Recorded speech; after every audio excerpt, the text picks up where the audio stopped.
America की Trump सरकार ने अपने टैरिफ्स की घोषणा कर दी है। 5 अप्रैल से अमेरिका में हर निर्यात पर 10% अतिरिक्त टैरिफ और 10 अप्रैल से घोषित टैरिफ लागू होने ये टैरिफ उस देश के साथ व्यापार घाटे के आधार पर तय किए गए हैं और ये अब तक जिस देश के साथ जो टैरिफ था उस पर अतिरिक्त टैरिफ लगेगा। सभी देश सकते में है, उससे भी अधिक अमेरिका के इंपोर्टर्स सकते में हैं, क्योंकि ये भार उन पर पड़ने वाला है, ना कि निर्यातकों पर। अमेरिका में अभी तक कंज्यूमर प्रोडक्ट काफी सस्ते थे और पूरे विश्व में पर्यटकों के लिए एक बड़ा शॉपिंग सेंटर था, लेकिन अब इस पर बड़ा झटका लग सकता है और अमेरिका का एक और ट्रेड घाटा कम होगा। दूसरी ओर अमेरिका की उपभोक्ता पर सीधे मार पड़ेगी और अर्थव्यवस्था में भी मंदी आ सकती है और ट्रंप का बड़ा विरोध झेलना पड़ सकता है। हालांकि कुछ समय लगेगा। HSN कोड के अनुसार किस वस्तु पर कितना टैरिफ है। जहां तक जूते का सवाल है, भारत इस मामले में सर्वाधिक बेहतर स्थिति में है और निश्चय ही भारत का निर्यात अमेरिका में बढ़ेगा। भारत से अमेरिका को निर्यात पर अभी तक 8.5% ड्यूटी थी, जो बढ़कर 35.5% हो सकती है, जबकि चीन पर 54%, वियतनाम पर 49%, कंबोडिया पर 46%, इंडोनेशिया पर 29 + 10 = 49%, बांग्लादेश और पाकिस्तान पर MFN के तहत 0% होने के बावजूद 37% और 29% तक हो सकता है। यही देश जूता निर्यातक है और स्पष्ट रूप से चीन से बड़ा शिफ्ट होगा। भारत लगातार STF यानी मुक्त व्यापार समझौते पर भी काम कर रहा है। UAE और ऑस्ट्रेलिया के साथ ये समझौता हो चुका है, जबकि UK के साथ FTA पर बातचीत में बड़ी प्रगति हो चुकी है और अमेरिका के साथ भी लगातार बात जारी है। कुल मिलाकर भारत के लिए ये समय अच्छा है। जूता जैसे श्रम आधारित उद्योगों में संभावनाएं भारत के लिए सदैव बनी रहेंगी और इस ट्रैफिक वॉर में भारत उभर कर निकलेगा।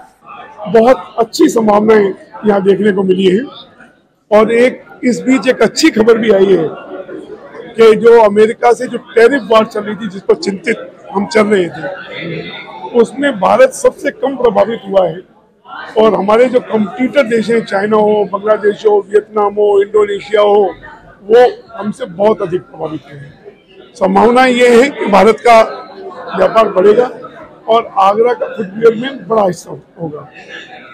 यहाँ जो देखा गया एक अच्छा फुटबॉल रहा, आप लोगों ने अच्छा प्रचार किया, उसका अच्छा फुटबॉल रहा। करीब लगभग 5000 लोगों ने, 4766 लोगों ने अभी तक यहाँ पर आए यहाँ पर, और जिसमें से 2315 एक ट्रेड विजिटर्स थे जिन्होंने अपनी इंक्वायरीज यहाँ पर दी है। उम्मीद है कि 450 से 500 करोड़ के व्यापार को यहाँ से निश्चित रूप से एक दिशा मिलेगी और इस तरह के जितने भी इवेंट्स होंगे वो ट्रेड को बढ़ाने में सहायक होते हैं। और ये निश्चित रूप से आगरा, पहले जब मीटेड आगरा हुआ करता था, हम चाहते हैं कि हर 3 महीने में, 4 महीने में इस तरह के प्रयास अगर होते रहे तो ट्रेड को गति मिलती है। इससे आप लोगों का बहुत बहुत धन्यवाद। हम लोग एडिसिव इंडस्ट्री में हैं। हम मेनली फुटवेयर इंडस्ट्री के लिए एडिसिव्स बनाते हैं।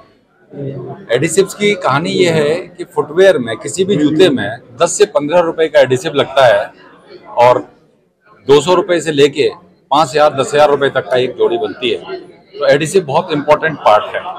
अब एडिसिव का कहानी यह है कि हिंदुस्तान में, इंडिया में हमारी एडिसिव कंपनियां जो भी थी वो उतना परफॉर्म नहीं कर पाई, ट्रस्टेड ब्रांड नहीं बन पाई, जिसकी वजह से इंपोर्टेड प्रोडक्ट आए, इंपोर्टेड कंपनियां आई। आज की डेट में हम जितनी भी इंपोर्टेड कंपनियां हैं, इंपोर्टेड प्रोडक्ट्स हैं, उसके साथ हेल्दी कंपटीशन कर रहे हैं। साउथ में हम फरीदा शूज, अब्रोज इंटरनेशनल, एशियन स्पोर्ट्स जिसका मेन सिंह धोनी साहब हेड करते हैं, Tej international, super house group पूरा, एक्सपोर्टर्स, नॉन एक्सपोर्टर्स, स्पोर्ट्स, सब में हम अपना माल सप्लाई करते हैं और सिर्फ क्वालिटी के दम पे हम आगे बढ़ते हैं। हमारा काम है वैल्यू एडिशन करना, यूजर फ्रेंडली, और जो खतरनाक केमिकल हैं उनको हटा के ऐसा प्रोडक्ट देना जिससे कि इंडस्ट्री को फायदा हो। कुल मिला के इंडस्ट्री को वैल्यू एडिशन हो। Thank you. देखिए, हम लोगों ने करीब 27-28 साल पहले इस कार्यक्रम की शुरुआत की थी। उस समय हम लोग पार्टिसिपेंट्स को एक टेबल देते थे और जिसपे इस टेबल पे वो डिस्प्ले करते थे अपने प्रोडक्ट।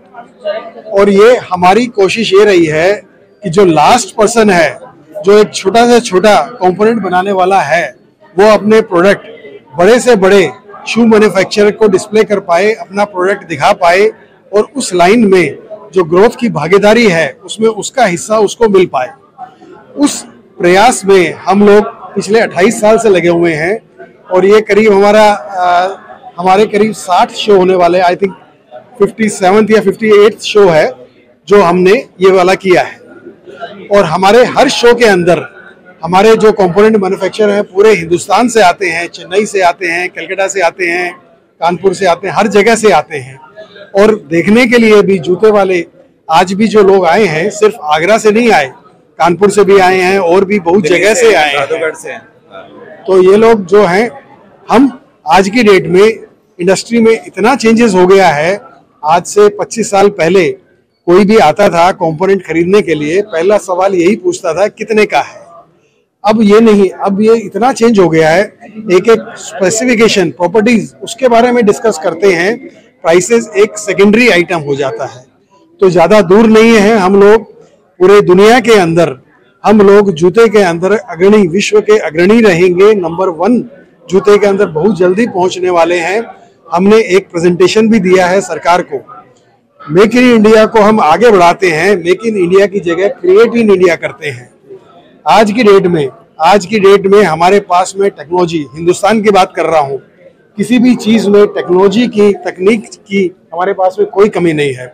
दुनिया में कोई भी, कहीं भी कोई भी टेक्नोलॉजी है, हमारे हिंदुस्तान में अगर वैसी तो है ही है, हो सकता है उससे बेटर हो। हमारे ही भाई हिंदुस्तानी हैं जो अमेरिका, यूरोप और अलग जगह जाके ये आज की डेट में जो बड़ी बड़ी रिसर्चेस और डिस्कवरीज हो रही हैं, मैक्सिमम हिंदुस्तानी ही कर रहे हैं। तो हम अगर कोऑर्डिनेट करें, कोई कारण नहीं है कि हम सिर्फ जूते में ही नहीं, हर इंडस्ट्री में टॉप के आगे बन सके।